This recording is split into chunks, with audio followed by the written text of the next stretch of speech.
말씀을 봉독하겠습니다. 봉독할 하나님의 말씀은 민수기 25장 10절부터 18절까지입니다.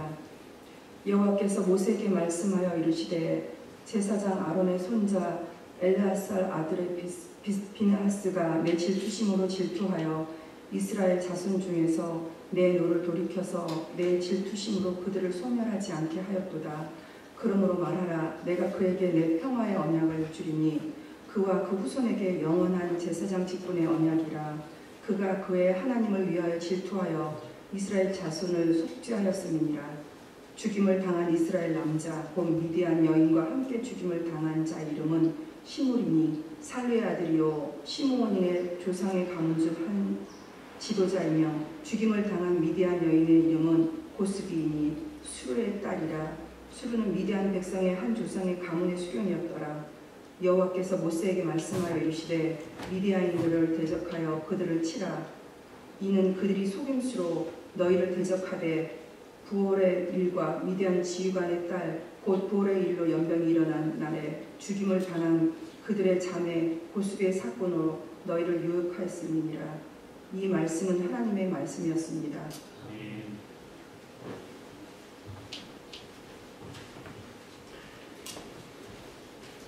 오늘 박승래 집사님이 읽어드린 말씀을 가지고 하나님의 강한 사랑이라고 하는 제목으로 말씀을 드리려고 합니다. 다 같이 한번 따라서 해볼까요? 하나님의 강한 사랑. 하나님의 강한 사랑. 옆 사람 같이 또 인사 한번 할까요? 주의 사랑으로 사랑합니다. 함께 예배드리기 위해서 감사합니다. 구약 성경을 보면 수많은 전쟁 이야기들이 많이 기록되어 있죠. 전쟁을 통해서 사람들이 죽고 죽이고 이러한 일들이 구약 성경에 참 많이 기록되어 있습니다. 그 전쟁 이야기 가운데 다윗과 골리앗의 싸움 이야기는 우리가 잘 아는 이야기입니다. 조그마한 다윗이 거인 골리앗을 이긴 내용 참 많이 설교 듣고 또 그것은 주일학교 때부터 선생님들이 동화로 성경 이야기로 많이 들려줬던 이야기들입니다. 그런데 이스라엘 백성들이 그 블레셋 군대를 보고서 그 상대방의 그 거대한 그 골리앗 앞에서 그 힘에 의해서 기가 죽어 있다고 하는 것입니다. 기가 죽어서 전쟁터에 나갈 힘도 없고 나가봐야 뻔히 질 것 같고 그런 기가 죽어서 있습니다. 왜 상대방의 힘 앞에서 기가 죽을 수 있을까? 한번 우리가 한번 생각해 보기를 원합니다. 그것은 여러 가지가 있겠지만 상대방과 자기의 힘을 비교해 보니까 자신이 약하다고 생각할 때 두려움이 앞서기 때문에 기가 죽는 것입니다. 비교해 보는 것이죠. 상대방과 비교해 보니까 터무니없이 내가 부족하고 힘이 없다라고 하는 것. 그래서 기가 죽는 것입니다. 바로 이것이 세상 사람들의 방식이 아닐까 그렇게 생각을 해봐요. 그러나 그들 앞에 힘없는 다윗이 등장을 합니다. 거대한 세상의 힘을 무너뜨립니다. 하나님만 의지하는 신앙의 힘이 어떤 것인가를 그래서 다윗을 통해서 보여주고 있는 것입니다. 세상의 힘과 하나님의 힘. 세상의 힘은 거대하고 사람들이 볼 때 기가 죽는 그런 것이지만 하나님의 힘은 작고 연약하고 보잘것없는 그런 가운데 하나님의 힘입니다. 그런데 그들 앞에 힘없는 다윗이 등장해서 그런 거대한 힘을 무너뜨린다고 하는 것입니다. 사람들이 의지하는 골리앗의 힘을 내세워서 하나님을 조롱하는 자들, 또 하나님 앞에서 하나님 편에 서서 하나님 약속을 믿는 다윗의 그 신앙을 앞세워가지고 그 힘을 앞세워가지고 그들을 심판하시는 하나님의 힘. 한번 여러분들하고 우리가 함께 비교해 보기를 원해요. 세상의 힘과 하나님의 힘이 어떤 것인가. 그렇다면 오늘 여러분들은 과연 골리앗 편에 서 있는가 아니면 다윗 편에 서 있는가. 이 세상을 살아가면서 골리앗을 동조하고 살아가는가 아니면 다윗을 동조하며 살아가는가. 골리앗의 힘을 의지하고 살아가는가 아니면 다윗의 힘을 의지하고 살아가는가. 다윗이 하나님을 의지했던 그 하나님의 힘을 의지하고 살아가는가. 꼭 골리앗 같은 그 세상의 힘을 의존해 세상을 살아가는 거 아닙니까 여러분? 다윗 편에 서 있다고 하는 것은 자기 힘을 의지하지 않고 보이지 않는 하나님만을 의지하고 사는 것을 말하는 것입니다. 할렐루야. 바로 다윗 편에 서 있다고 하는 것, 골리앗 편에 서 있지 않고 다윗 편에 서 있다고 하는 것 굉장히 중요하죠. 그래서 하나님은 다윗을 통해서 힘의 전쟁의 방식을 부정하시는 것입니다. 힘없는 어린아이를 통해서 인간의 죄를 드러내고 있는 것입니다. 신앙생활에 왜 힘이 들까요? 여러분은 힘 듭니까? 안 듭니까? 신앙생활은 힘들지요? 힘듭니다. 쉬운 힘 안 드는 것이 아닙니다. 힘든 것입니다. 왜 그럴까요? 왜 힘들다고 여러분들 생각하세요? 그것은 제가 알려드릴게요. 보이지 않는 하나님을 마치 눈앞에 보이는 분처럼 믿고 행동할 것을 성경이 요구하고 있기 때문에 힘든 거예요. 보이는 것을 믿는다면 얼마나 쉽겠습니까? 그렇잖아요. 내 눈에 세상적인 힘을 과시하는 그 거대한 그런 것을 의지하고 그것을 믿는다면 얼마나 좋겠어요. 다 믿을 수 있을 거예요. 보이지 않는다고 분을 믿는다고 하는 것, 그것을 우기고 한날 어떤 체계에 불과한 것을 하나님의 말씀이라고 믿으면서 그대로 살아가야 하는 것이 얼마나 우리에게는 때로는 크나큰 심적 부담이 될 때가 있다고 하는 것. 믿음이 떨어지면, 우리의 신앙이 약해지면 세상의 힘을 의지하고 하나님의 힘을 의지하지 않고 세상에서 살아가다 보면 그런 것들이 심적 부담으로 오는 것입니다. 우리의 신앙생활이 우리의 믿음이 보이는 것을 믿고 보이는 것을 의지하고 보이는 것으로 즐거워하는 것이라면 못 믿을 사람이 어디가 있겠어요? 그렇게 신앙생활 하는 것이라면 천국 못 갈 사람이 어디가 있겠어요? 모든 사람이 다 천국 갈 수 있을 것입니다. 그것이 믿음이라면 굳이 설명하고 가르쳐주지 않아도 인간은 스스로 잘할 것입니다. 이미 이렇게 살고 있기 때문에, 다 모든 인간이 그렇게 살아가고 있기 때문에 그런 것입니다. 그런데 신앙은 어떤 것입니까? 정반대를 요구하고 있다는 것입니다. 신앙은 정반대를 요구하고 있어요. 우리 신앙생활이 어려운 것은 아무것도 내세울 것이 없으면서도 항상 기뻐하고 쉬지 말고 기도하고 범사에 감사하기 때문인 것입니다. 이것이 신앙의 신비입니다. 할렐루야. 신앙의 신비가 알아야 돼. 신앙의 신비를 알아야 신앙생활하는 게 좀 힘들지 않고 좀 즐거움이 있고 때로는 재미도 있고 그렇죠. 이 신비를 모르니까 모든 것이 부담으로 닿기도 하고 힘든 것입니다. 항상 기뻐하고 쉬지 말고 기도하고 범사에 감사하라고 하는 이 말씀, 이것이 신비예요. 하나님을 모르는 사람은 죽었다 깨나도 알 수 없는 신비입니다. 세상에 힘이 없고 기쁨과 즐거움의 조건이 전혀 없는데도 기뻐하고 감사라고 하는 그 말에 뭔가 반발심이 들지 않나요? 여러분들은 어떠세요? 이제 뭐 그 정도로 지났겠죠. 그런 것 때문에 반발심이 생기고 그런 것 때문에 어떤 마음속에서 어떤 거부감이 생기는 건 다 이제는 없겠죠. 그래서 옛날부터 죄의 문제는 언제나 보이지 않는 분과 보이는 것의 관계 속에서 등장하고 있다는 사실이에요. 죄의 문제는. 즉 보이지 않는 분을 믿고 의지하느냐, 아니면 보이지 않기 때문에 신뢰하지 못하고 대신 보이는 것으로 대신 보이지 않는 분을 대체하느냐, 그런 가치의 죄의 여부를 따져야 하는 거예요. 여러분들은 어떻습니까? 한마디로 보이는 것에 대해서 마음을 빼앗기는 것이 죄라고 성경은 가르치고 있어요. 여러분, 인간의 타락이 무엇이라고 생각하세요? 인간의 타락. 인간의 타락을 사람들이 흔히 생각하면 하는 걸 보면 착하게 살았던 사람이 갑자기 술에 중독이 됐다든가, 어떤 노름에 중독이 되었다든가, 어떤 마약에 중독이 됐다든가, 자기 재산을 다 탕진하고 나쁜 짓을 하는 것을 인간의 타락이라고 생각할 수 있어요. 갑자기 저 사람 타락했나봐, 이렇게 우리는 표현하잖아요. 그런 사람을 보면서요. 그런데 그런 것이 아니라는 거예요. 성경은 보이지 않는 분을 신뢰하고 그분에게 순종해야 되는데도 불구하고 보이지 않는 분이 믿어지지 못해서 대신 확실한 믿음을 제공하는 보이는 것을 믿음의 대상으로 삼는 것이 타락이라고 성경은 말하고 있는 거예요. 그래서 십계명 중에 그 계명들의 말씀을 보면 나 외에 다른 신을 섬기지 말라 이런 말씀이 나오지 않아요?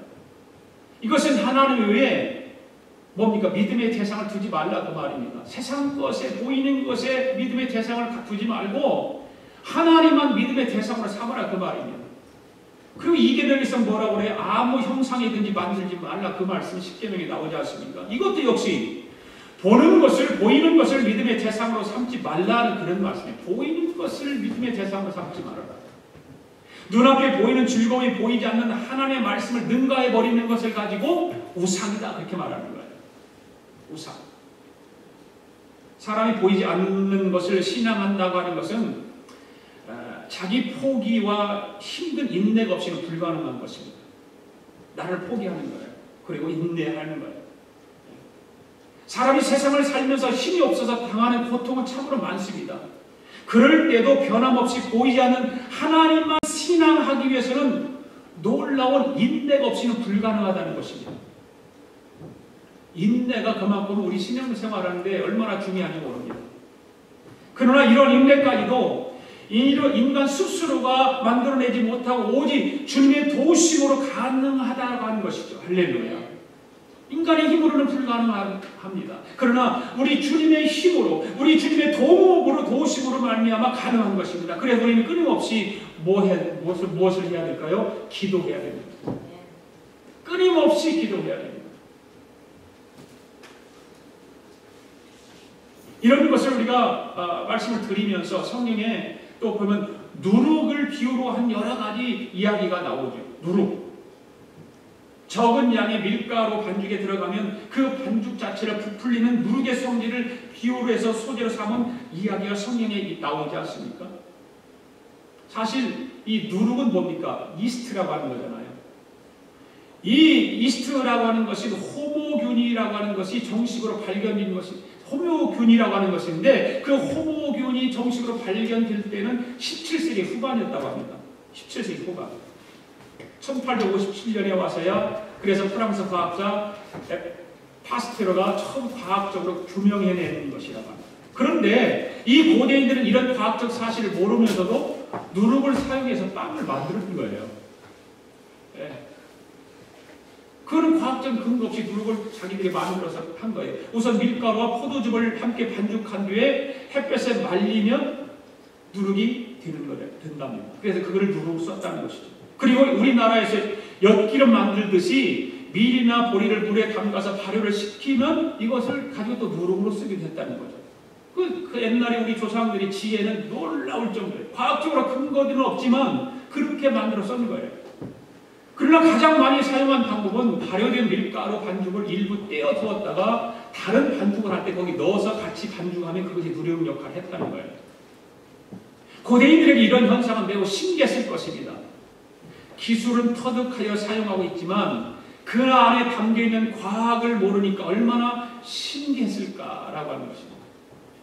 그렇잖아요. 그냥 모르고 하는 거예요. 과학적으로 근거 없는 것을 자기들이 터득해서 하는 거예요. 그래서 누구라도 이를 흥미있게 보고 있었을 것입니다. 그리고 좋은 비유 소재로 사용했을 것입니다.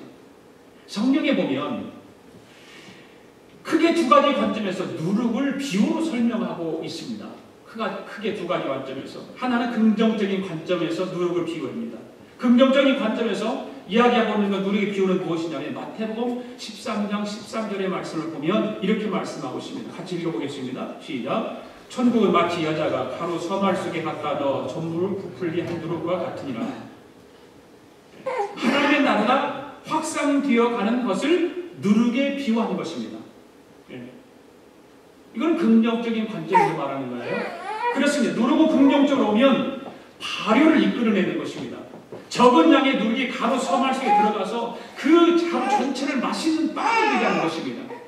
마찬가지로 하나님의 말씀이 한 사람 속에 들어가면, 한 영혼 속에 하나님의 말씀이 들어가면 그 사람을 하나님의 백성으로 변화시킨다는 것입니다. 할렐루야.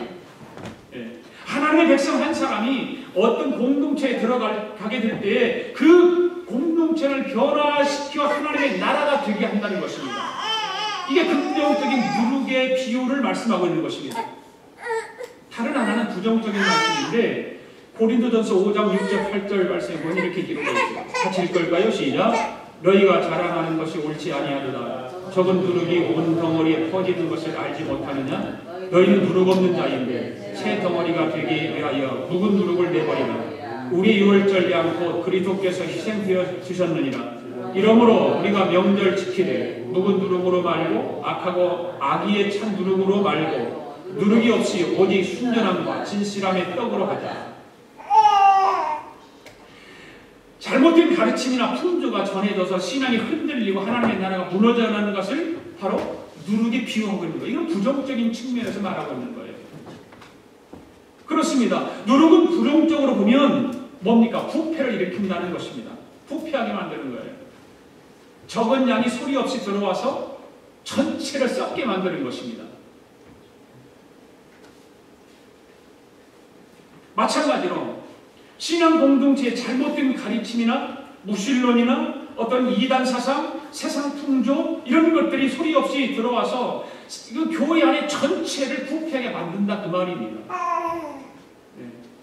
오늘 우리가 우리의 교회들과 교회 안에 믿음의 공동체를 바라볼 때 다 안타까운 마음으로 바라볼 수밖에 없는 그런 현실을 우리가 살아가고 있는데 교회가 붐을 멈추고 우리도 모르는 사이에 정체와 침체에 빠져들고 있다는 거예요. 다 그거는 뭐 목사님들이 모이면 그런 소리 하고 성도들 가면 느낄 거라고요. 믿음의 공동체가 복음의 능력을 잃어버리고 있고 교회다운 모습을 찾아보기 힘들어가는 세상, 힘들어하고 있는 세상, 바로 현대를 살아가는 저와 여러분의 삶입니다. 게다가 교회 안에서 일어나서는 안 될 일들이 여기저기서 일어나서 세상 사람들로부터 손가락질을 받고 있다는 거예요. 교회가. 도대체 어떻게 하다가 이렇게 되었을까? 왜 이렇게 되었을까라고 하는 것입니다. 이 누룩교회의 관점으로 보면 소리 없이 누룩이 들어와서 교회 공동체 안에 확산되고 있고 그래서 우리 모르는 사이에 교회가 점점 타락하고 부패하고 있다는 사실이에요. 종교개혁을 일으켰을 때도 마찬가지 아닙니까? 루터가 종교개혁을 일으킬 당시에도 그 교회 역사를 보면 그런 부패한 교회 안에 역사들이 있었기 때문에 그런 것 때문에 교회가 부패하고 교회가 썩어가고 세상과 혼합해서 교회가 이루어가고 있는 것을 보면서 루터라고 하는 목회자가 너무나 안타까우니까 생명을 걸고 목숨을 걸고 종교개혁을 일으킨 거 아닙니까? 특히 예수님 말씀을 통해서 오늘 우리 교회 공동체의 모습을 진단해 볼 수 있는데 그것은 뭐냐면 마가복음 8장 15절에서 예수님이 이렇게 말씀하고 있습니다. 삼가 바리새인의 누룩과 헤롯의 누룩을 주의하라. 바리새인의 누룩과 헤롯의 누룩을 주의하라. 이런 말씀을 하고 있습니다. 바리새인의 누룩과 헤롯의 누룩이 소리 없이 들어와서 그리스도인들을 부패하게 하고 주님의 몸인 교회를 부패하게 할 것이다 그 말입니다. 예수님께서 그렇게 말씀하신 거예요. 그래서 이 두 가지 누룩을 경계하라 그렇게 말씀하고 있습니다. 이 말씀대로 오늘날 우리도 모르는 사이에 오늘 우리 교회 공동체 안에 바리새인들의 누룩과 헤롯의 누룩이 들어와서 우리의 신앙을 변질시키고 있다는 것입니다. 또한 교회 공동체 안에 교회 공동체를 부패하게 만들고 있다는 사실입니다. 바리새인의 누룩과 헤롯의 누룩이 과연 어떤 것일까? 그러면 우리 한번 그걸 생각해 보기를 원합니다. 첫 번째 바리새인의 누룩에 대해서 한번 생각해 볼까요? 바리새인의 누룩은 무엇일까? 누가복음 12장 1절에 보면 예수님께서 직접 바리새인의 누룩을 설명해 주었어요. 읽어볼까요? 시작. 바리새인들의 누룩 곧 외식을 주의하라. 바리새인의 누룩이 뭐라고요? 외식이라는 거예요. 외식. 이미 우리는 마태복음 예수님의 산상수훈에서 이 말씀을 많이 공부를 했습니다. 목요일마다. 이 의식이 우리 안에 누룩처럼 번져서 우리 신앙을 부패하게 하고 또 교회 안에 공동체를 부패하고 있다 그 말이에요. 그러면 의식이란 무엇일까? 한마디로 말하면 겉으로 보여지는 것에 치중하는 것을 의식이라고 말하는 거예요. 거칠해. 그러죠? 사람에게 잘 보이려고 하는 것, 잘 나타나려고 하는 것, 그런 것이죠. 그래서 예수님께서 바리새인의 의식을 구체적으로 지적하고 있거든요. 한번 읽어볼까요? 마태복음 6장 5절 시작. 너희는 기도할 때 외식하는 자와 같이 하지 말라. 그들은 사람에게 보이려고 회당과 큰 거리에 어귀에 기도하기를 좋아하느니라. 이게 외식주의자들의 특징입니다. 바리새인들이 그랬습니다. 또한 마태복음 6장 16절 봅시다. 시작. 금식할 때 너희는 외식하는 자들과 같이 슬픈 기색을 보이지 말라. 그들은 금식하는 것을 사람에게 보이려고 얼굴을 흉하게 하느니라. 자, 기도할 때와 금식할 때에 외식하는 자들의 모습을 예수님께서 말씀하고 설명하고 있는 것입니다. 그렇습니다. 오늘 교회와 교회 공동체 안에 교인들이 사람에게 보이는 일에 지나치게 관심을 기울여 왔던 것이 사실이에요. 우리 교회 역사를, 현대 교회 역사를 이렇게 훑어보면 우리 한국 교회가 부흥하고 성장해왔던 그 과정들을 보면 그렇게 해왔던 거예요. 그래서 교회의 공동체가 그동안에는 교회 성장주의에 사로잡혀왔기 때문에 그런 것입니다. 교회 성장하면 모든 것이 해결된다. 모든 것이 교회 성장해야 된다. 물론 맞습니다. 교회 성장학을 공부하다 보면 성장이 해야 돼요. 필요해요. 교회 수와 교회 건물과 땅 크기를 가지고 교회를 평가하는 시대. 그렇잖아요. 우리 교회 같은 교회는 누가 인정도 안 하려고 해요. 이게 무슨 교회냐라고 얘기하는 사람도 있을 수 있어요. 사람들은 겉으로 거칠하게 나타나는 그것만 보고서 교회로 인정하려고 하는 거예요. 목회자들도 교회세에 따라서 목회 성공 여부를 말하는 목회자들도 있어요. 아, 교회가 커. 아, 당신 성공했어. 이렇게 말하잖아요. 교회가 커야 성공하고 교회가 적으면 성공하지 못한 목회자인가? 라고 하는 것을 생각할 때 저는 그런 걸 반대하는 사람이에요. 옛날에 제가 신학을 하기 전에 평신도 때 기독교 방송국에서 어떤 분이 상담을 하는데 물어봐요. 목사님이 이제 그 대답을 하는 분인데 목사님이 물어봐요. 목회 성공이 무엇이냐? 그렇게 물어봐요. 아마 그때 성도가 아니었던 것 같아요. 어떤 목사님이었던 것 같아요. 목회 성공이 무엇인가요? 그렇게 물었어요. 그 목사님 대답이 저는 공감을 했거든요. 그래서 그때부터 저는 교회 목회자의 성공을 그렇게 인정을 하고 있습니다. 목사가 되는 것이 성공이다라고 얘기해요. 하나님께서 기름 부어서 목사가 된 것이 바로 그것이 목회자의 성공이다라고 말하고 있어요. 그런데 세상적으로 볼 때, 세상의 힘으로 보면 그것은 목회 성공이 될 수 없습니다. 그러나 하나님의 힘으로 보면 우리는 그것이 바로 목회 성공이라고 하는 거예요. 기름 부음 자체가 성공이라는 거예요. 여러분들도 마찬가지예요. 목회자가 이제 성도들을 평신도를 바꿔서 말한다면 여러분이 집사로 임명받고 집사님으로 세움받은 것이 여러분 인생의 성공자라고 하는 거예요. 세상적인 것으로 보면, 세상적인 관점으로 보면 부유하게 살고 정말 잘 살아야 되고 다른 사람들이 부러워할 정도로 그렇게 살아야 성공했다라고 말하지만 그것은 세상적인 관점이고 그렇잖아요. 어떤 면에서 바리새인과 같이 의식주의에 빠지는 사람들이 하는 말이겠죠. 그러다 보니까 교인들 사이에도 자기도 모르는 사이에 사람에게 보이려고 하는 신앙적 태도를 보이고 있다는 말이에요. 기도도 많이 해야 되고 헌금도 많이 해야 되고 뭐 봉사도 많이 해야 되고 다 많이 해야 되죠. 그런데 그런 걸 하면서 자랑하는 거죠. 의식적으로 나타내려고 하는 거예요. 거칠해질 때가 많았던 시대에 바로 이런 행동들이 성경은 바리새인들의 의식을 주의하라고 예수님 말씀하고 있는 거예요. 바리새인의 의식을 주의하라. 이것이 바리새인의 누룩으로 우리도 모르는 사이에 우리의 신앙을 부패하게 만들고 또한 교회 공동체를 부패하게 만들고 있다는 사실입니다. 네. 그러면 왜 이런 외식이 왜 문제가 되느냐고 말해요. 왜 외식이 문제가 됩니까? 좀 뭐 자랑하면 안 됩니까? 그렇잖아요. 내가 신앙생활 잘 하면서 그런 나에게 하나님께서 복을 주셔서 내가 사람들에게 좀 보이기를 원하는데 뭐가 잘못됐습니까? 근데 예수님께서 뭐라고 말하냐면 회칠한 무덤이라 그렇게 말하고 있잖아요. 회칠한 무덤. 회칠한 무덤을 우리 여러분들 다 아시잖아요. 여기서 회라고 하는 것은 예수님 당시에 최고의 건축 인테리어 소재입니다. 회. 지금 같으면 우리 박영선 집사님 회를 아시겠죠. 그런 칠하는 거 아니에요. 벽에다 칠하고 이러는 거. 예쁘게 모양 내고 인테리어 할 때 쓰는 거. 뭐 그런 거죠. 그래서 건물을 다 지어놓고 겉에다가 휘를 칠해서 한껏 멋을 내는 거 아닙니까? 멋을 내는 거. 요즘 한국에도 골목마다 옛날 집들이에요. 옛날 집들 뉴스를 보니까 그런 뉴스를 하더라고요. 옛날 집들 그 골목에 막 지저분하고 그러잖아요. 그런데 동네 사람들이 자기 옛날 집 떠나기 싫으니까 집 벽마다 그림 그리는 사람들을 불러다가 벽에다 멋있는 그림을 그려요. 벽마다. 그냥 벽을 쫙 양쪽으로 좁은 골목이지만 그림을 그려놓으니까 동네가 달라지는 거예요. 그러니까 그냥 보존하는 거예요. 그렇게. 그걸 원하니까 사람들이 보존하는 거예요. 지저분했던 것을 깨끗하게 그걸 바꾸니까 멋있는 동네가 되더라고요. 그래서 그 회라고 하는 것은 칠을 해서 멋을 내는 거 아닙니까? 그런데 무덤에 회를 칠했다는 거. 무덤에. 세상에 무덤에 칠하는 사람들이 있습니까? 무덤에 회 칠하는 사람은 없어요. 무덤을 최고 그 건축재로 멋을 낸다고 하는 것입니다.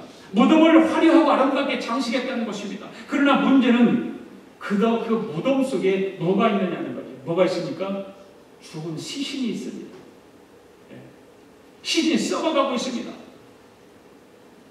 그래서 예수님께서는 회칠한 무덤 같은 사람들이라고 책망하는 것입니다.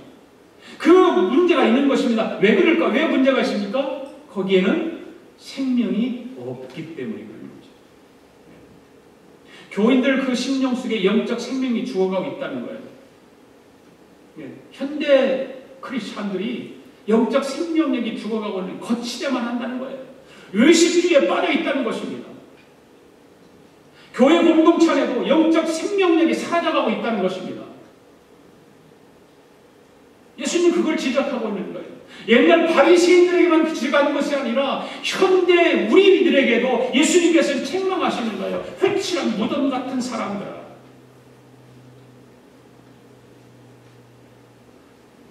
바로 바리새인의 누룩을 이렇게 말하고 있습니다. 두 번째로 헤롯의 누룩은 어떤 것일까? 마가복음 8장 15절 말씀 한번 읽어볼 거예요. 다시요. 시작. 삼가 바리새인들의 누룩과 헤롯의 누룩을 주의하라. 바리새의 누룩이 뭔가를 들었습니다. 헤롯의 누룩은 무엇일까? 헤롯이 추구했던 인생관, 가치관, 세계관을 말하는 거예요. 헤롯이 추구했던 그 인생관, 가치관, 세계관이 무엇일까? 한마디로 말하면 세속주의입니다. 세속주의란 하나님이 없다라고 주장하며 살아가는 세계관을 세속주의라고 말하는 것입니다. 하나님이 없다라고. 그리고 하나님과 무관한 인생을 살아가고자 하는 인생관, 바로 세속주의입니다. 그리고 세속의 가치를 추구하며 살아가는 인생관, 바로 세속주의입니다. 예수님 당시 헤롯이 이런 세속주의적인 인생을 살던 대표적인 인물 가운데 한 사람이에요. 로마 권력에 아부하여서 권력을 추구하며 살았고, 그리고 그 권력을 쥐면 휘두르면서 치부해서 큰 재물을 모으며 살았고, 그 재물을 가지고 향락에 빠져서 살아갔던 사람들이 바로 헤롯주의자예요. 바로 헤롯이 그렇게 살았습니다. 세속주의가 바로 그런 것입니다. 지난 2010년 10월 남아프리카 공화국에서 개최된 3차 노잔 세계 복음화 대회에서 오늘의 교회 문제에 대해서 심도 있는 토론을 했습니다. 이 대회에 참석했던 190여 개국 국가의 4천여 복음주의 지도자들이 지적한 현대 교회의 가장 심각한 도전으로 몇 가지를 뽑았는데, 그 중에 1위가 이슬람의 전도도 아니고 세계 도처의 자연교회는 기독교 박해도 아니고 어떤 것이냐면 세속주의라는 거예요. 세속주의가 교회 안에 들어와서 교회를 무너뜨리고 망가뜨리고 있다는 거예요. 우리 믿음의 선조들이 지켜왔던 모든 그 신앙의 뿌리를 세속주의가 들어오면서 흔들고 있다는 것입니다. 오늘 우리 교회 공동체의 가장 심각한 문제 가운데 하나, 역시 세속주의. 몇 가지 예를 생각해 보면 우리는 한번 공감할 것입니다. 우리 교회 공동체 안에서 만연되고 있는 물질 추구 현상. 모든 교회가 다 그런 것은 아니지만,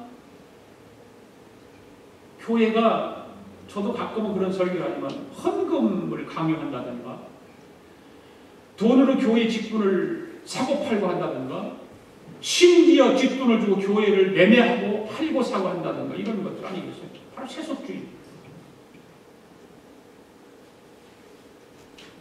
그리고 지나친 권력과 명예 추구 현상. 직분을 맡으면 그것이 명예로 생각하는 거죠. 우리 신예기는 장로가 없습니다마는 장로가 되고 안수집사가 되면 권사가 되면 어떤 명예로 생각합니다. 그래 교회 이름을 드러내고 그렇습니다.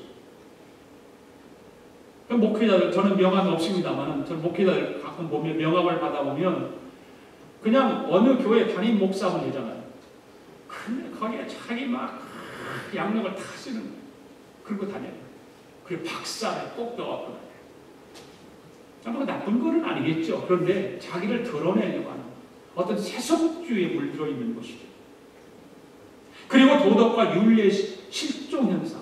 교회 안에도 도덕과 윤리가 실종되고 죄송한 말씀이지만 한국 이런 말씀 내가 설교 시간에 해서는 될지 모르지만 한국의 교회 가면 다 뭐 남자는 여자친구가 있고 결혼한 사람들이 여자는 남자친구가 있고 다 그렇대요.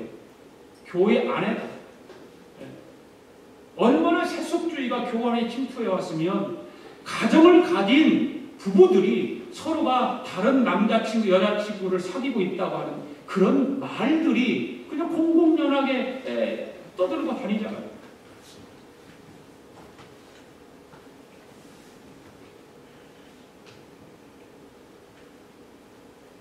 바로 이런 모습이 헤롯의 누룩 곧 세속주의에 물든 교인과 교회의 모습이라고 하는 것입니다. 우리도 모르는 사이 이런 세속주의가 누룩처럼 우리 안에 들어와서 번져가고 있다는 거예요. 우리가 정신 차리지 않으면 신앙으로 말씀과 기도로 무장하지 않으면 이런 의식주의와 세속주의가 우리 삶 속에 들어와서 내 생활 속에 들어와서 나로 하여금 신앙을 후퇴하게 만들고 타락하게 만들고 한다는 사실입니다. 그렇다면 점점 교회 공동체가 부패하고 있고 교회도 부패하고 있는데 그러면 오늘의 의식주의와 세속주의를 어떻게 우리 생활 속에 제거해야 될까라고 하는 거죠.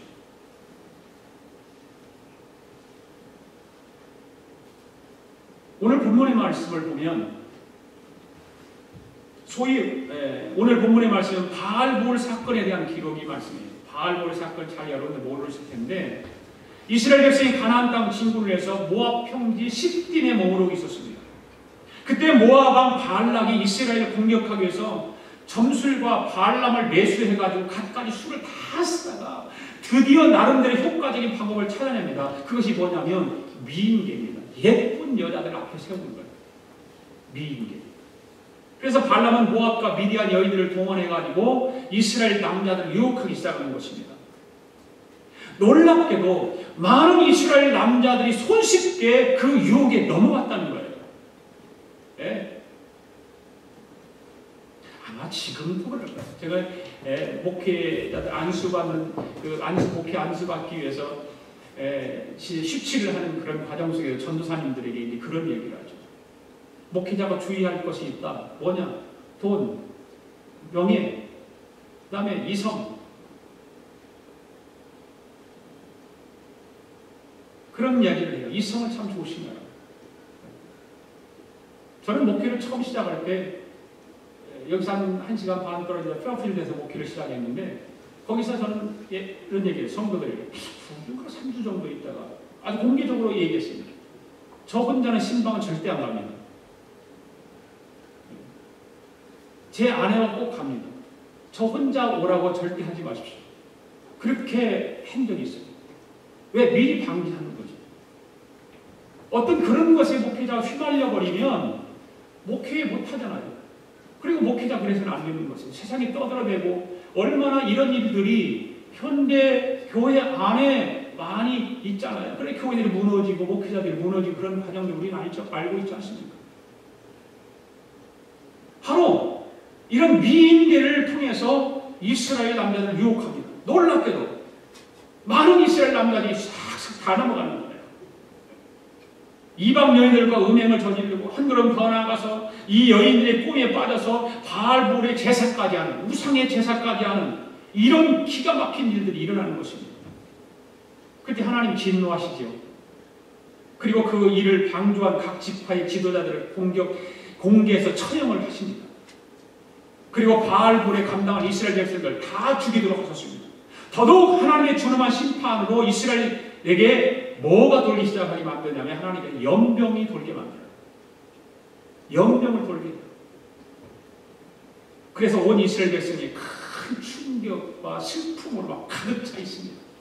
세상에 그런 음란한 짓을 하니까 하나님 놔두겠어요? 그러니까 연병이 돌게 해서 사람들을 많이 고통을 받게 하는, 죽어가게 만들어요. 그런데 그 와중에서 시므온 지파의 족장 시므이라고 하는 사람이 미디안 족속의 수령의 딸 고수비를 자기 장막으로 들어와가지고 그리고 이스라엘 백성들 전체가 보는 한복판에서 그 안에서 음행을 저지릅니다. 이스라엘 백성이 다 보는 앞에서. 얼마나 기가 막힌 일입니까? 이게 성경에 기록된 얘기라니까.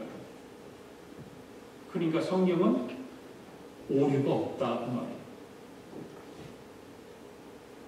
이 부분을 보면 이때 아론의 자손 엘르아살 아들 비누아스가 의분을 참지 못합니다. 이런 광경을 보고 의분을 참지 못합니다. 그래서 창을 들고 가가지고 그 남녀의 음행 현장으로 달려가가지고 그리고 창으로 그 두 사람을 죽여버리고, 그랬더니 이스라엘 백성에게 널리 퍼지던 연병이 딱 끊쳤어요. 딱 끊쳤어요. 여기서 주목해야 될 하나님 말씀이십니다. 오늘 본문의 10절, 11절 말씀을 한번 봅시다. 같이 읽어볼까요? 시작. 여호와께서 모세에게 말씀하여 이르시되, 됐어요?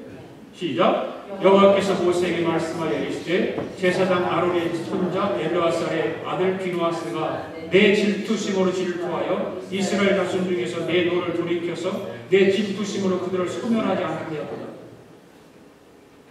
하나님 말씀.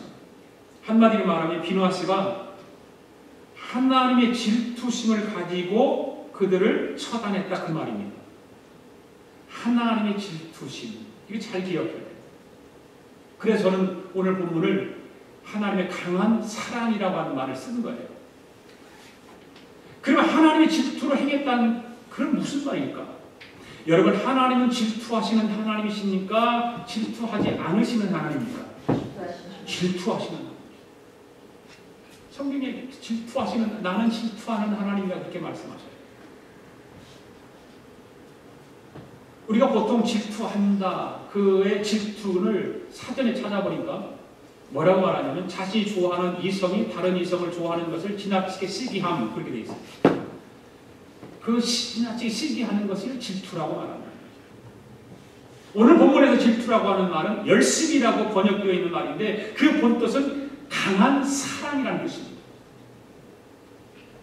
그러니까 자신이 좋아하는 이성이 다른 여성을 좋아하는 것을 지나치게 시기하는 것은 왜 시기할까요?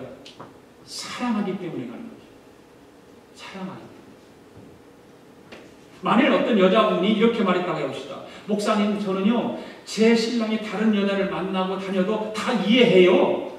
예, 다 이해하고 다 이해할 수 있어요. 다른 여자가 팔짱을 끼고 걸어가는 것을 보고 손을 흔들어 줍니다. 그렇게 말한다고 생각해 보세요.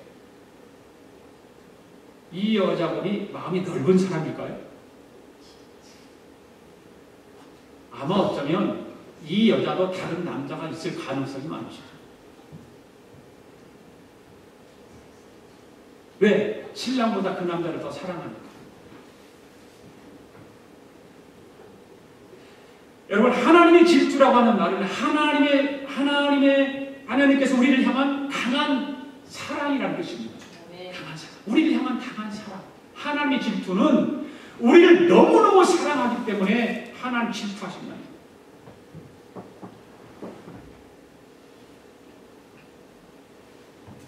그래서 우리가 하나님이 아닌 다른 것을 사랑하고 하나님 아닌 다른 것을 한눈 파는 것을 보고 계실 수 없다 그 말. 하나님.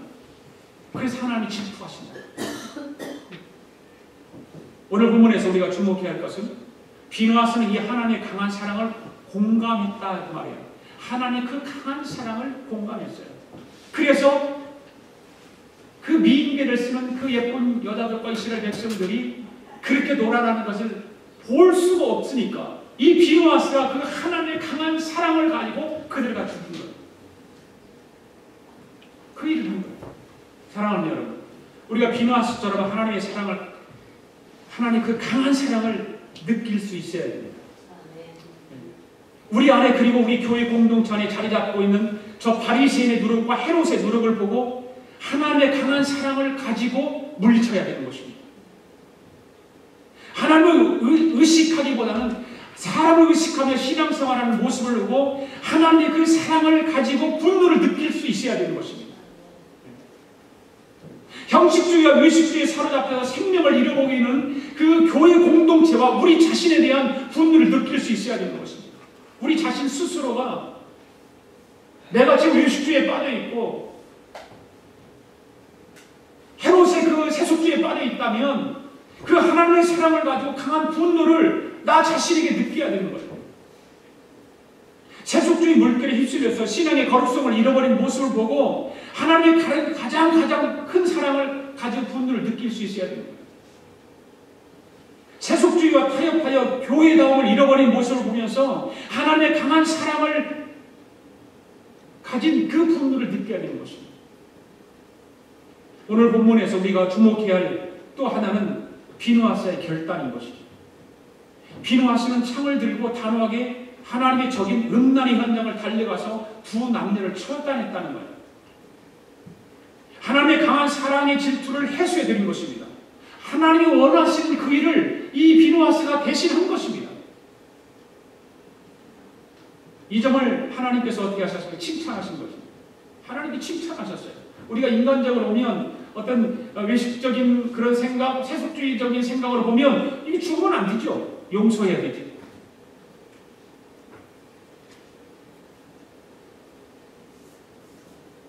지금 여러분들을 보이지 않는 그분의 말씀에 순종하지 못하게 하고 또 의지하지 못하도록 만드는 하나님의 적이 무엇입니까? 여러분들 안에. 하나님의 적이 여러분들 안에 무엇이냐 말이에요. 처음에 말씀드렸듯이 하나님 편에 있지 않는 세상적인 힘, 보이는 것, 손에 잡히는 것, 보이고 만져지는 모든 피조물들이 하나님의 적이고 진노이고 진노의 대상이라고 합니다. 이런 것들과 싸워서 물리쳐야 하는 것입니다. 하나님의 그 강한 사랑의 힘을 통해서 물리쳐야 되는 것입니다. 그리고 그것을 물리쳤을 때 하나님의 평화가 우리 가운데 임한다는 사실이에요. 오늘 본 12절 13절 한번 읽어보겠습니다. 시작. 그러므로 말하라. 내가 그에게 내 평화의 언약을 주리니 그와 그의 후손에게 영원한 제사장 직분의 언약입니다. 할렐루야. 비누아스가 두 남녀를 죽인 것을 기뻐하시고 그것으로 인해서 평화라고 하시는 이유가 여기 있는 것입니다. 하나님의 마음으로 행동한 것이 하나님의 기쁨이고 평화를 가져온다는 사실입니다. 할렐루야. 하나님이 원하시는 일이 무엇인가? 하나님이 기뻐하시는 일이 무엇인가? 하나님이 우리에게 맡기는 사명을 감당하는 것이 무엇인가를 생각해 보자는 거죠. 그렇다면 여러분은 어떻습니까? 하나님 마음으로 행동하십니까? 하나님 편에 서서 하나님이 맞다고 하시는 것을 나도 맞다고 할 수 있는 마음으로 하나님 전에 나오시는 것입니까? 하나님 맞다고 하는데 아유 하나님 지금은 아닌데 아유 지금 형편이 이런 거 아닌데 하나님 좀만 참아주세요. 용서해주세요. 이러긴 않죠.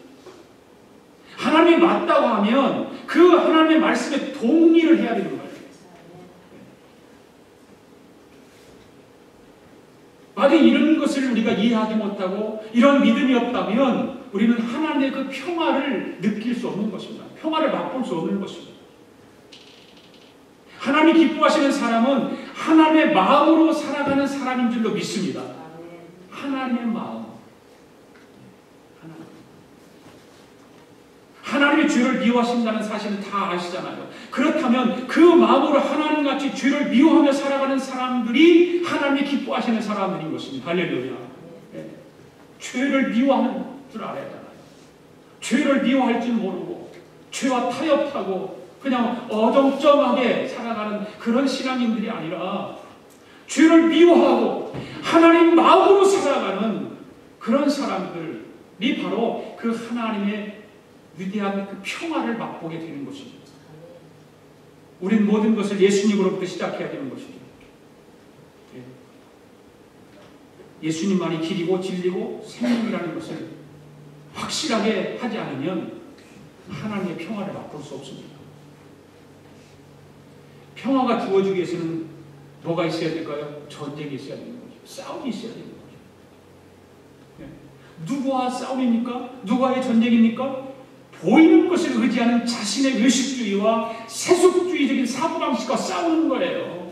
그것과 싸워서 이겨야 하나님의 평화가 임하는 것입니다. 그것과 전쟁하지 않고 그것과 싸우지 않고는 내가 하나님의 평화를 맛볼 수 없는 것입니다. 하나님의 평화를 느낄 수 없는 것입니다. 그 하나님의 평화를 가지고 살아갈 수 없는 것입니다. 이 싸움에서 내 안에 타락한 사고방식, 그것이 하나님의 사고방식에 의해서 완전히 점령당하는 그런 일을 할 때, 그렇게 될 때에 바로 그때 하나님의 평화는 여러분의 삶 속에 임하게 되는 것입니다. 할렐루야. 비누아스가 하나님의 질투심으로 음행한 두 남녀를 죽이는 것 자체가 전쟁 아니었습니까? 싸움이었죠. 그것 자체가. 이것이 13절에서 말하는 제사장 직분이 수요해야 할 정신인 것입니다. 바로 하나님의 사람으로서 하나님께서 맡긴 직분을 감당하는 사람들의 직분인 것입니다. 하나님 편에 서서 하나님의 강한 사랑의 마음이 자기 속에 그대로 담겨 있어서 그 마음으로 세상을 바라보고 판단하는 것입니다. 이것이 하나님의 강한 사랑이고 하나님의 평화인 것입니다. 할렐루야. 하나님의 사랑의 질투심으로 행동하는 자가 등장하고 그 행동에 동조하는 사람의 그 한에서 죄를 용서하시겠다고 하는 것이 하나님의 평화가 이루어진 과정입니다. 그렇습니다. 그렇다면 제사장의 정신을 그대로 보이신 분이 누구일까? 아버지의 마음을 그대로 본받아서 그 마음으로 행동하시고 하나님의 평화를 이루기 위해서 이 땅에 오신 분이 누구실까? 바로 예수 그리스도시라고 합니다. 바로 예수님이죠. 예수님은 온전히 하나님의 기쁨이 되심으로 우리에게 속죄의 주가 되어주실 것입니다. 할렐루야. 그렇다면 이제 우리에게 필요한 것이 무엇일까요? 하나님 편에 서서 죄와 더불어 싸우고자 하는 마음입니다. 할렐루야. 그냥 적당하게 넘어가는 것이 아니라 그것과 타협하면서 살아가는 것이 아니라 철저하게 그 죄와 싸워서 이기는 것입니다. 그 죄악을 물리치는 것입니다. 비누아스처럼 하나님의 그 강한 사랑의 질투가 곧 나의 질투가 되어서 세상을 살아가야 하는 것입니다. 하나님이 싫어하시는 것에 동조하지 않고 그 모든 요소들을 하나하나 제거하고 그러기 위해서 하나님 편에 살아가야 됩니다. 외식주의에 빠지지 말고 세속주의에 물들지 말고 적당히 타협하고 살아가는 것이 아니라 철저하게 하나님의 사람으로 살아갈 때 하나님께서는 우리에게 기쁨이 되어주실 뿐만 아니라 은혜와 축복도 허락하신다는 사실을 믿으시기 바랍니다. 성도는 그리스도의 피로 사신 하나님의 백성입니다. 할렐루야. 그 백성이 하나님만 사랑하는 것이 아니라 보이는 것에 마음을 빼앗기고 살아갈 때 하나님은 어떻게 하실까요? 질투하신다는 사실. 오늘날 현대 크리스찬들이 보이는 것에 마음을 빼앗기고 살아가면 하나님은 계속해서 질투하시는 하나님으로 우리 앞에 나타나실 거예요. 이제 하나님이 싫어하시는 것은 결코 용납하지 않겠다는 마음 자세로 여러분 자신과 싸우면서 여러분 마음이 점점 보이지 않는 하나님을 신뢰하는 신앙으로 점령되어 갈 때에 하나님의 강한 사랑과 하나님의 평화를 맛보고 그 평화가 여러분 삶 속에 임하게 될 줄로 믿습니다. 날마다 의식적이고 세속적인 것에 미어 살아가는 자신을 정죄하면서 십자가 지신 그리스도만 바라봄으로 예수 그리스도 안에서 하나님의 강한 사랑과 하나님의 강한 평화를 누리며 살아가는 저와 여러분들 될 수 있기를 주님의 이름으로 축복합니다. 기도하겠습니다. 고마우신 하나님 아버지 감사합니다. 오늘도 조금도 오류가 없는 하나님의 말씀을 듣게 하시고 은혜 받게 하시니 감사합니다. 우리 안에 요식주의와 세속주의로 가득함을 고백합니다. 오늘 말씀을 듣고 우리 안에 이러한 세속주의에 사라지게 하시고 요식주의가 우리 신앙생활에 방해받지 않도록 성령님께서 인도하시고 보호해 주시기를 원합니다. 언제나 죄와 싸워 이기게 하시고 하나님이 기뻐하시는 하나님을 신뢰하는 신앙으로 거듭나도록 은혜를 베풀어 주시옵소서. 하나님의 강한 사랑이 내 안에 가득하여 하나님이 싫어하시는 것은 결코 용납하지 않겠다는 마음 자세로 살아가도록 성령님께서 항상 동행하시고 인도해 주시옵소서. 감사드리며 예수님의 이름으로 기도하옵나이다. 아멘. 우리 함께 찬양 하나님 앞에 드리겠습니다.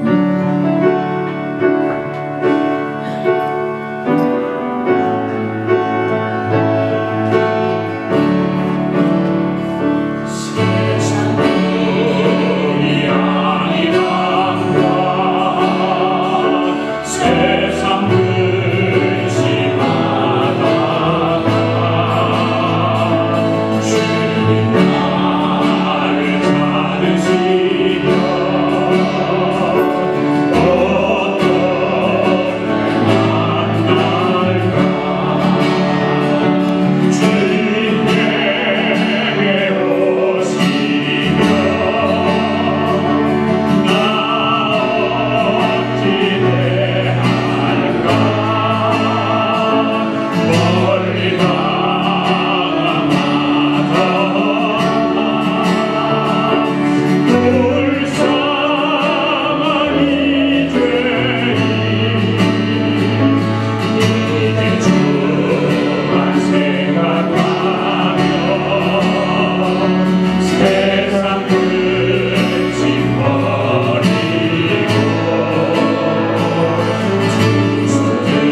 하나님 아버지 감사합니다.